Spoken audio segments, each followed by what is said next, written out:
हम आपको एक ऐसी खबर दिखाएंगे जो आपकी जेब से संबंधित है, आपके घर से संबंधित है, आपके परिवार और आपके रोजमर्रा की जिंदगी के बारे में है। और उस समस्या का नाम है महंगाई।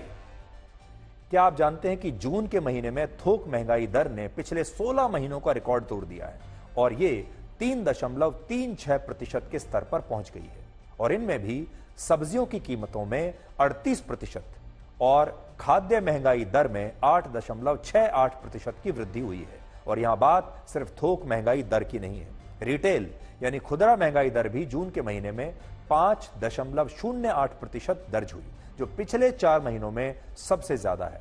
और भारत दुनिया के उन देशों की सूची में आ गया है जहां महंगाई रॉकेट की रफ्तार से बढ़ रही है। और इनमें भी सब्जियों की कीमतों में इस समय आग लगी हुई है। भारत के उपभोक्ता मंत्रालय के मुताबिक खुदरा बाजार में 1 किलो टमाटर की अधिकतम कीमत 127 रुपए पहुंच गई है। सोचिए, टमाटर 127 रुपए किलो, जबकि 1 किलो प्याज की अधिकतम कीमत इस समय 80 रुपए चल रही है और आलू की कीमत चल रही है 65 रुपए प्रति किलो।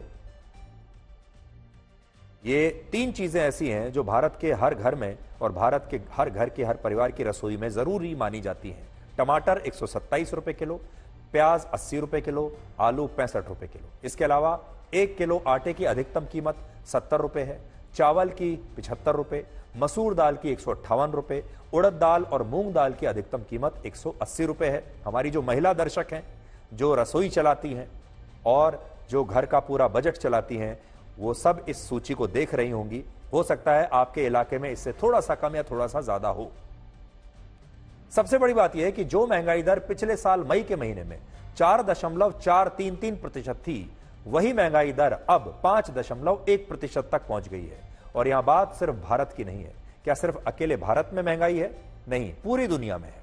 पूरी दुनिया में सबसे ज्यादा महंगाई जिम्बाब्वे में है, जहां महंगाई दर है 500 पार, मतलब 500 के पार चली गई है। अर्जेंटीना में महंगाई दर 249% है, सूडान में 145%, वेनेजुएला में 100%, ईरान में 37%, पाकिस्तान में 25%, बांग्लादेश में 9.3%, रशिया में महंगाई दर 6.9%, जबकि चीन, अमेरिका और ब्रिटेन में महंगाई दर इस समय भारत से कम है। चीन में महंगाई दर सिर्फ 1% है, अमेरिका में सिर्फ 2.9% और ब्रिटेन में सिर्फ 2.5%, जबकि भारत में महंगाई दर है इस समय 5.1%। हालांकि भारत में बढ़ती हुई महंगाई स्थायी नहीं है, क्योंकि भारत में खाद्य महंगाई दर इसलिए बढ़ी क्योंकि पिछले महीने देश में हीट वेव के कारण फसलें बहुत प्रभावित हुई और अब बाढ़ के कारण भी सब्जियों के दाम बढ़ गए हैं। तो हमारे देश में असल में मौसम हमारा बहुत बड़ा दुश्मन है। कभी गर्मी ज्यादा पड़ती है, फसल खराब हो जाती है, कभी बाढ़ आ जाती है, फसल खराब होती है, और कभी ज्यादा सर्दी पड़ती है तो फसल खराब हो जाती है, और फिर महंगाई आती है। बहुत कम लोग इस बात को जानते हैं कि भारत जिस दिन आजाद हुआ उसी दिन से हमारे देश में सबसे बड़ा मुद्दा महंगाई का ही रहा है। वर्ष 1948 में तत्कालीन प्रधानमंत्री पंडित जवाहरलाल नेहरू ने अपने भाषण में कहा था कि अब उनकी सरकार देश को महंगाई से भी आजादी दिलाएगी। लेकिन हकीकत यह है कि वो अपने जीवित रहते हुए कभी भी जनता को महंगाई से छुटकारा नहीं दिला पाए। और वर्ष 1959 में भी फिर से पंडित नेहरू को अपने भाषण में यही कहना पड़ा कि सरकार महंगाई कम करने के प्रयास कर रही है। और आप पंडित नेहरू के ये दोनों भाषण आज सुन सकते हैं, जिससे आपको यह पता चलेगा कि महंगाई हमारी उतनी ही बड़ी पुरानी समस्या है जितना पुराना जितनी हमारे देश की इस समय आयु है। पंडित नेहरू के बाद जब उनकी सुपुत्री इंदिरा गांधी प्रधानमंत्री बनी, तब भी देश में वैसी ही जबरदस्त महंगाई थी। और वर्ष 1974 में स्थिति यह हो गई कि भारत की महंगाई दर उस समय 29% पहुंच गई, जो आज मोदी सरकार के दौर में सिर्फ 5% है। और उस समय वर्ष 1974 में एक फिल्म आई थी, रोटी कपड़ा और मकान, और इस फिल्म में एक गाना था, महंगाई मार गई, है उसके बोल थे। और उस समय यह गाना बड़ा चर्चित रहा था क्योंकि पूरा देश महंगाई से संघर्ष कर रहा था। फिल्में भी उस समय ऐसी ही बनती थी जिनके नाम रोटी कपड़ा और मकान इस तर्ज पर होते थे, क्योंकि लोगों के पास रोटी कपड़ा मकान नहीं था, लोग महंगाई से त्रस्त थे, महंगाई पर गाने लिखे जाते थे। स्थिति यह हो गई कि 15 अगस्त 1974 को इंदिरा गांधी ने लाल किले से दिए अपने भाषण में कहा कि महंगाई एक स्वाभाविक चीज है जो हमेशा रहेगी। लेकिन आज वही कांग्रेस पार्टी महंगाई को लेकर सबसे ज्यादा राजनीति कर रही है। तो पंडित नेहरू के सारे भाषण आपने देख लिए, महंगाई को लेकर वादे हुए।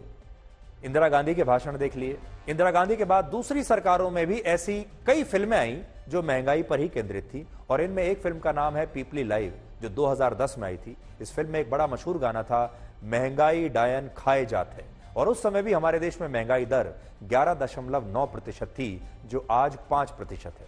लेकिन इससे आप ये समझ सकते हैं कि हमारे देश में हर सरकार के दौर में महंगाई का मुद्दा बहुत बड़ा रहा है। हर चुनाव में महंगाई का मुद्दा रहा है, और कोई भी सरकार महंगाई को ज्यादा समय तक कंट्रोल नहीं कर पाई है।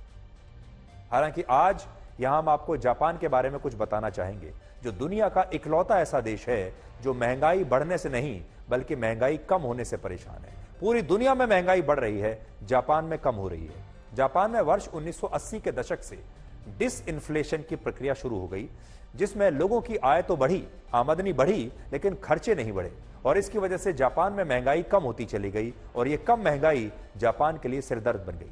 जापान के लोगों की खास बात यह है कि वहां लोगों ने अपनी आय बढ़ने पर भी अपने खर्चे कभी कम नहीं किए। और बड़ी बात यह है कि जापान दुनिया का इकलौता ऐसा देश है जो अमीर तो हुआ, लेकिन इस अमीरी के कारण वहां के लोग मोटे नहीं हुए। पूरी दुनिया में कहा जाता है कि जैसे जैसे लोगों की आय जो है वो बढ़ती जाती है, वैसे वैसे उनके खर्चे भी बढ़ते चले जाते हैं। ज्यादा पैसा कमाएंगे तो ज्यादा खर्च करेंगे, उससे अर्थव्यवस्था मजबूत होगी, इकोनॉमी मजबूत होगी, और इकोनॉमी में ज्यादा पैसा आएगा। लेकिन जापान के लोगों ने क्या किया, उनकी आमदनी बढ़ती चली गई, लेकिन उन्होंने अपने खर्चे नहीं बढ़ाए, और खर्चे उन्होंने वहीं के वहीं रखे। जबकि अमेरिका, ब्रिटेन, चीन और रशिया जैसे देश जब अमीर हुए तो वहां की आधी आबादी मोटापे का शिकार हो गई, क्योंकि उन्हें बैठकर खाने की आदत पड़ गई, उन्होंने खर्चा शुरू कर दिया, और इस प्रकार से वहां समाज बदलने लगा। लेकिन जापान के लोग अमीर होने के बावजूद भी मोटे नहीं हुए, उनका वजन बढ़ा नहीं। ये एक बड़ी बात है। तो जापान एक अलग ही रास्ते पर जा रहा है।